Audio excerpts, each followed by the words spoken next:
asili inaweza ikachangia vipi wewe kufika au kukwama. Tuko pamoja? Tutajifunza kwenye hii wiki hapa. Lakini shabaha ya pili ni kujua namna asili ya mtu inavyochangia mtu kufanikiwa au kutokufanikiwa. Namna asili ya mtu, hapo ni kiini kikubwa tutakachokaa hapo sana, ndilo somo. Tutalenga kujua ni namna gani asili ya mtu na mazingira yake inavyoweza kuchangia mtu kufanikiwa au kutokufanikiwa. Na shabaha ya tatu ni kushughulikia asili yoyote mbaya inayotuzuia sasa tusifanikiwe na baadaye kufanikiwa. Kushughulikia, maanake kwenye hii semina tutashughulika na asili mbalimbali kwa njia ambazo Mungu atajifunua nazo hapa, kama ni maombi, kama ni kufunga, kama ni sadaka, kama ni kwa nyimbo na shukrani, yeye atasema, lakini tutazishughulikia hizo asili. Bwana Yesu asifiwe. Haleluya. Na kwa sababu ni semina, andika, kwa sababu nitakuwa kama mwalimu, sio mhubiri. Nitafundisha. Kwa hiyo unaweza ukaandika.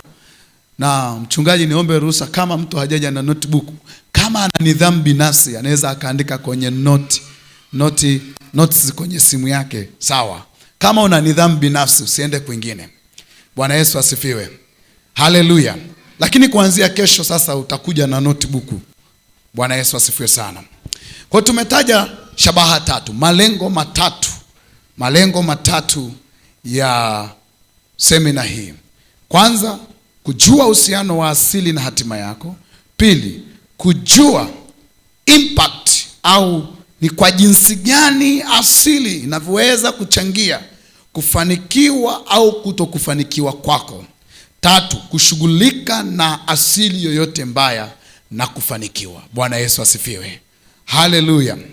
Tunazungumza juu ya asili kwa sababu gani? Huu ni karibu mwanzo na ni karibu katikati ya mwaka. Tumeshamaliza robo ya mwaka. Na ninaamini ya kwamba kwa mtu ambaye anahitaji kuona mafanikio kwenye maisha yake, hapaswi kupuuza habari ya kuandika na kuwa na malengo yake. Tuko pamoja?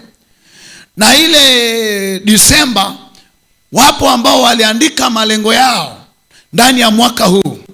Wako ambao walikusudia kwamba mwaka huu nitafanya hiki na hiki na hiki. Hayo ni malengo na ni mipango. Na wakajiwekea mkakati kwamba mimi nimepanga kufanya jambo hili, na mkakati wake ni kufanya hiki na hiki na hiki. Tukielewa mipango na mikakati, tunaelewa tofauti yake. Mpango ni nini na mkakati ni nini? Mpango ni kujenga kanisa kwa mfano. Mkakati ni kuwa na harambee. Tuko pamoja? Ni kuwa na harambee. Mkakati manake ni nini utafanya ili kufikia mpango au lengo ulilojiwekea. Sasa katika mwanzo wa mwaka ama mwisho wa mwaka, wengi wetu tulisema huu mwaka ni wetu.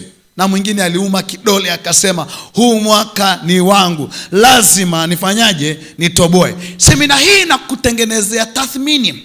Lakini pia semina hii inakusaidia kujua ya kwamba pamoja na kwamba umeanza kutimiza malengo, wale ambao tumeanza, hebu tupungiane namna hii tujue tunaongea na watu aina gani.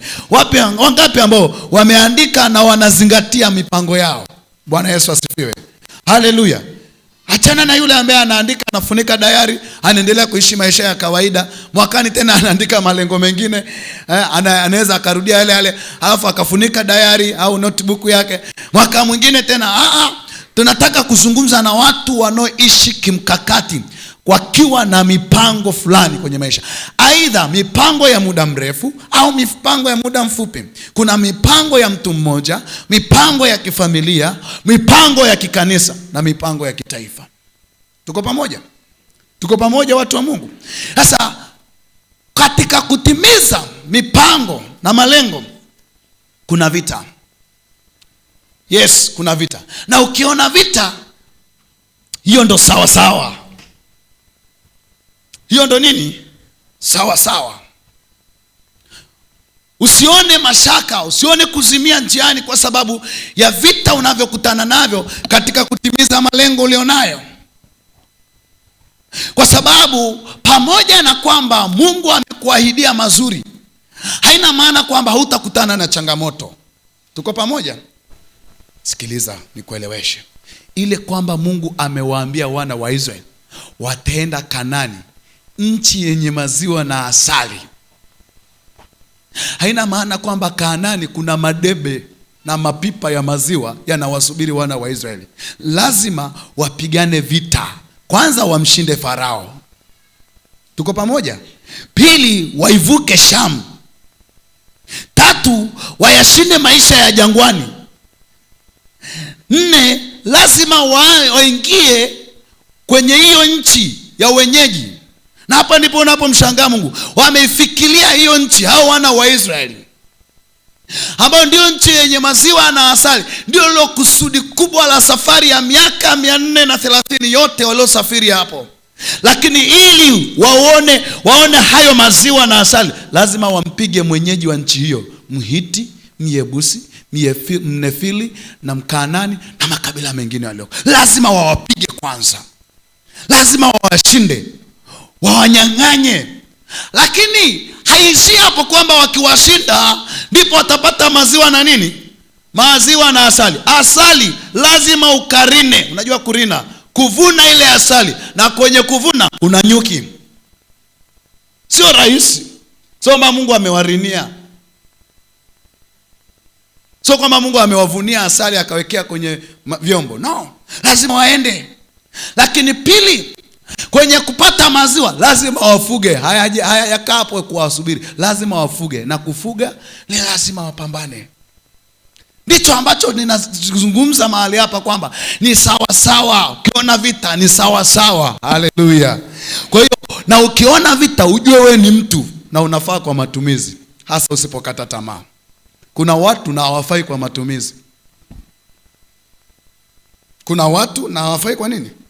Sasa ili uwe mtu ambaye ni mtu na unafaa kwa matumizi, lazima ujifunze kwamba katika vita si chanzo wala sababu ya kuacha kukimbizana kufanikisha ndoto zako. Ukiona vita ujue uko kwenye kusudi sahihi na unaelekea kwenye kulikuta kusudi lako, ama kuikuta hatima yako, ama kufikia malengo uliojiwekea. Ukiona vita ujue ndo unaanza kuwa shujaa. Hakuna kuitwa shujaa kama ukuanza kushinda kwanza kwa adui mmoja na wa pili na watatu, mwisho ukashinda kikombe. Hakuna timu yoyote inayoitwa bingwa kama haikushindana. Hasa moja ya vita tulionayo ni asili zetu wenyewe. Naanza kunielewa mtu wa Mungu? Moja ya vita tulionayo katika kuyatimiza na kuyafikia malengo yetu ni asili. Asili yetu. Asili yako kiukoo. Ukoo wenu, asili yenu. Asili yako kikabila. Inawezekana ni aina ya kabila lenu ndio inaokukwamisha tu. Asili yako, mkoa uliotokea. Mikoa yote ya Tanzania ni mizuri, lakini si kila mkoa unafanana na mwingine. Asili yako, familia uliotokea. Asili yako, mahali unapoishi hapa mjini. Asili yako na mambo mengine ambayo tutakuja kuyazungumza kwenye. Kwa ndipo utakuta kwamba mtu anaweza kukueleza, mtumishi, mimi nimekwama hapa na hapa, hakuna sadaka sijatoa.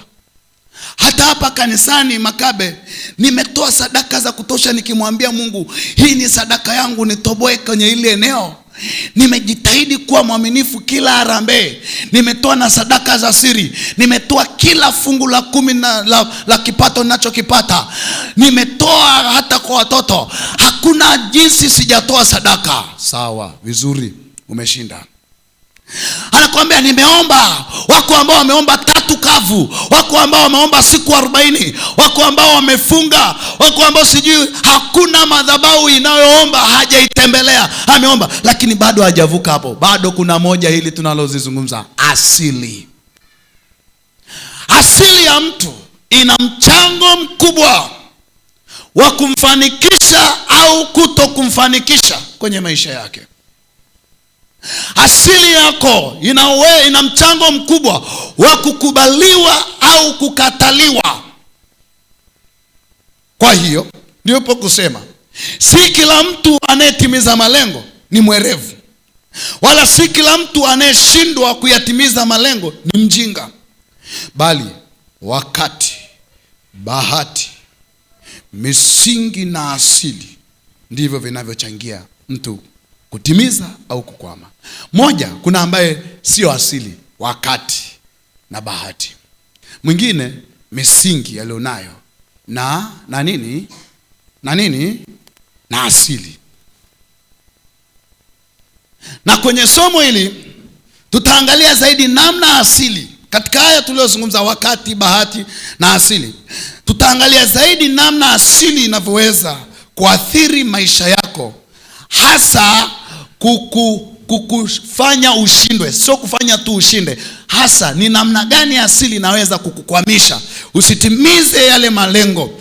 Na tunafahamu kwamba kuna watu wanapambana kimaisha, kama ni kuomba yupo, kama ni kufanya kazi kwa bidii yupo, lakini asili imemkamata. Tuangalie mfano wa kwanza. Tuna mifano 6 tutaangalia hii wiki. Tutaangalia asili 6 kwenye hii wiki. Asili ya kwanza tunaanza kwenye hii ibada, na tutakuwa na mfano mmoja kwenye hiyo asili. Asili ya kwanza, kama unaandika, asili ya unakotoka.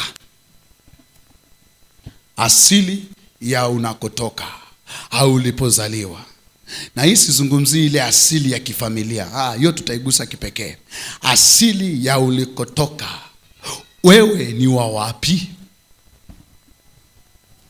Inaweza ikakuchangia ukakwama. Okay.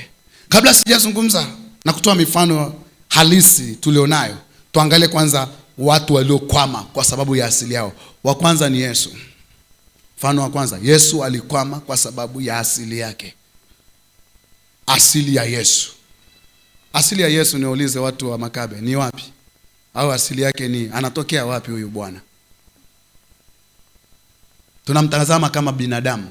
Huyu Bwana anatokea wapi? Hii ni seminar. Seminar inaruhusu interaction kati ya mwalimu na wanafunzi. Yesu alitokea wapi? Okay. Yesu alizaliwa Bethlehemu ya wapi? Ya Yuda. Mji wa nani? Wa Daudi. Tuko pamoja? Yesu alizaliwa Bethlehem. Bethlehem maana yake nyumba ya mikate. Na alipokulia katika mji wa Daudi, ni maandiko kabisa yalisema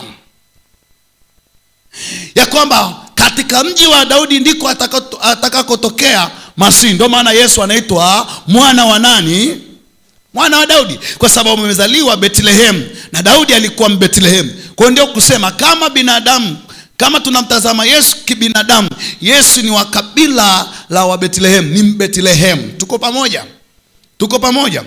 Lakini tunafahamu kwamba alipozaliwa, Herode alitoa agizo kwamba watoto wote walio chini ya miaka 2 wauawe, akihofia kwamba kuna mfalme mpya amezaliwa na anakuja kumpindua yeye na kiti chake. Kwa hiyo kwa kuona tangazo hilo na kufahamu jambo hilo, akaamuru watoto wauawe. Tunafahamu hicho kisa. Tunakumbuka hapa kila tarehe 26 mwezi wa 12, si ndio?